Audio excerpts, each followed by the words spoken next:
Donc, après la fin du chapitre sur autrui et la personne, nous allons vous faire une proposition d'exercice où nous allons vous donner un contexte, une consigne et nous allons proposer une correction, le plan détaillé de l'exercice, c'est-à-dire une introduction, un développement en mode plan détaillé et ensuite une conclusion. Donc, voici déjà l'intitulé de l'exercice. Donc, voici une proposition d'exercice que nous avons pu élaborer et nous allons traiter par la suite. Donc, voici le contexte. Georges dit qu'à chaque fois qu'il tente d'avancer dans ses projets, ses concurrents le bloquent, le surveillent et utilisent toutes les failles pour le ralentir. Leur présence constante le prive de sa liberté de se concentrer et de se réaliser. Dans la consigne, faites du sujet suivant une introduction suivie d'un plan détaillé. 2 points. Autrui est-il avantage ou obstacle à ma liberté? On veut savoir si la présence d'autrui nous empêche ou bien ça nous facilite notre liberté. N'oubliez pas que le mot liberté ici, ce n'est pas la liberté d'agir ou la liberté, le fait de remettre un prisonnier en liberté, non. Ici, on parle d'épanouissement. C'est plus d'épanouissement qu'on parle. Donc, on veut savoir si autrui peut me permettre de m'épanouir ou bien est-ce que celui-ci, ses actions vont à l'encontre de mon épanouissement. Donc, nous allons proposer une introduction. Comme convenu, voici une proposition de l'introduction. Donc, la vie en société stipule la présence quotidienne d'autrui dans nos vies, dans nos actions.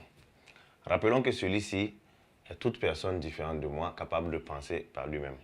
Si pour certains ce dernier s'oppose comme un avantage, d'autres le voient comme un inconvénient pour notre liberté. C'est dans ce sens que le présent sujet est le suivant. 2 points. Autrui est-il un avantage ou un obstacle à notre liberté? Autrement dit, mon semblable est-il un atout ou un frein à ma liberté? Il se pose le problème de l'impact d'autrui sur notre épanouissement. Dès lors, pourquoi autrui serait-il un avantage à ma liberté? N'est-il pas plutôt une aliénation? Malgré tout, il ne reste pas indispensable. Dans la suite de notre analyse, d'abord nous exposerons autrui comme un avantage, ensuite nous dirons pourquoi il est souvent obstacle et enfin nous prouverons qu'il est indispensable à notre liberté. Après l'élaboration de l'introduction, nous allons passer maintenant au développement où nous allons proposer un plan détaillé. Ok, donc après l'introduction, nous tombons directement dans le développement et voici une proposition du plan détaillé du développement.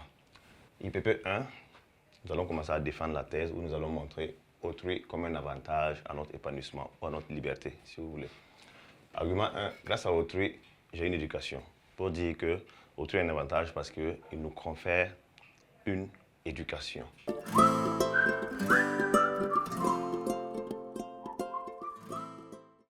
Deuxièmement, autrui me transmet les valeurs d'humanisation et... Non, autrui me transmet les valeurs d'humanisation qui me faciliteront la vie en société. Pour dire que grâce à autrui, j'apprends des valeurs qui vont me faciliter mon insertion sociale. Troisièmement, autrui comme source de motivation pour atteindre mes objectifs. La présence d'autrui également peut être un exemple pour moi, pour me faciliter justement l'atteinte de mes objectifs. En le regardant faire ou avec ses conseils, j'atteins facilement mes objectifs. Donc voici 3 idées arguments qui nous permettent de présenter autrui comme un avantage. Maintenant, dans l'IPP 2, nous allons présenter autrui comme un obstacle ou un inconvénient. Mon semblable est souvent un obstacle. Idée argument 1. Autrui m'indispose par son regard et sa présence. Pour montrer que lorsque nous sommes dans un local où il y a autrui, ou bien lorsque le regard d'autrui s'oppose sur nous, forcément ça nous indispose. Rappelez-vous de Jean-Paul Sartre, lorsqu'il disait que le regard d'autrui nous médusait. Idée argument 2.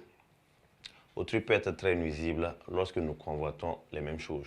Pour montrer que dans la vie, lorsque nous et autrui nous voulons les mêmes choses, il y a une compétition qui naît et du coup nous devenons un adversaire pour autrui. Et une fois que nous sommes adversaires, ça peut prendre d'autres tournures. Et troisièmement, autrui peut être source de conflits. Tout simplement pour montrer que tous nos conflits ou toutes nos tensions qui naissent, c'est forcément en rapport avec les autres. Ce n'est jamais seul. Donc, du coup, autrui justement apparaît comme un obstacle. Autrui apparaît comme un obstacle dans nos relations. Maintenant, en IPP 3, c'est-à-dire en synthèse, nous allons montrer que malgré tout, autrui reste indispensable. C'est-à-dire qu'on ne peut pas se passer de lui, malgré les défauts qu'on a pu exposer en antithèse, nous ne pouvons pas vivre sans autrui. Alors, premièrement, nous avons montré que notre existence dépend d'autrui, c'est-à-dire pour que nous venions même au monde, il faut forcément autrui. Et deuxièmement, nous venons au monde entre les mains d'autrui et nous y repartons entre ses mains. Pour montrer qu'en réalité, toute notre présence, toute notre existence, même sur Terre, justement, est marquée par l'apport d'autrui dans notre vie. Donc, voici une proposition du plan détaillé.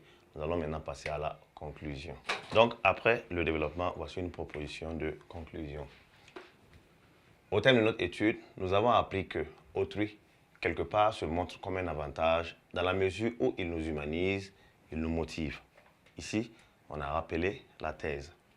Par ailleurs, nous avons découvert sa facilité au conflit, sa jalousie et sa présence gênante dans notre vie.